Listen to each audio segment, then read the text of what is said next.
Okay madam homework দিয়েছে বাড়িতে practice করার জন্য, যাতে ওর একটু নলেজ বাড়ে। সেই জায়গায় দাঁড়িয়ে তুমি ওর হোমওয়ার্কটা করে দিচ্ছ, এটা কি উচিত হচ্ছে? তুমি ওর হোমওয়ার্কটা যদি করে দাও তাহলে ও কি শিখবে?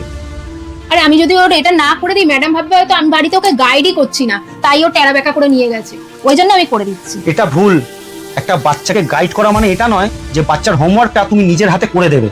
একটা বাচ্চাকে গাইড করার মানে এটাই যে বাচ্চাটা হোমওয়ার্কটা ঠিক মতো করছে কিনা সেই দিকে নজর রাখা। আজকে ওর হোমওয়ার্কটা ওকেই করতে দাও। ও ভুল করুক ঠিক করুক যাই করুক না কেন, সেটা ওকে নিজের হাতে করতে হবে। তবে গিয়ে ও কিছু শিখবে, ওর নলেজ বাড়বে। আর এই নলেজ বাড়ানোর জন্যই একজন ম্যাডাম বা স্যার একজন বাচ্চাকে হোমওয়ার্কটা দেয়। কিন্তু একটা কথা কি জানো তুমি, যে এই হোমওয়ার্কটা ম্যাডাম যখনই দেখবে তখন কিন্তু ম্যাডাম বুঝে যাবে যে এই হোমওয়ার্কটা এই বাচ্চাটা করেনি, তাকে বাড়ির লোক সাহায্য করেছে, তাকে বাড়ির লোক এটা করে দিয়েছে।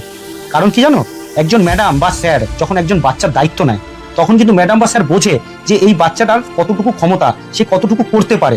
এ নাও তোমার ড্রয়িংটা তুমি করো, যেমন পারবে তেমনই করো, একদম। ভালো হোক খারাপ হোক তুমি করো। একদম ঠিক। ওর কাজ ওকে নিজে করতে দাও, ওটা ঠিক হোক ভুল হোক ওকেই করতে দাও। ও যদি কালকে ম্যাডামের কাছে গিয়ে বকাও খায় তাহলে সেই বকাটা ওকেই শুনতে দাও। ও যাতে বুঝতে পারে যে আমার কোন জায়গাটায় ভুল হচ্ছে, ম্যাডাম আমাকে কেন বকছে।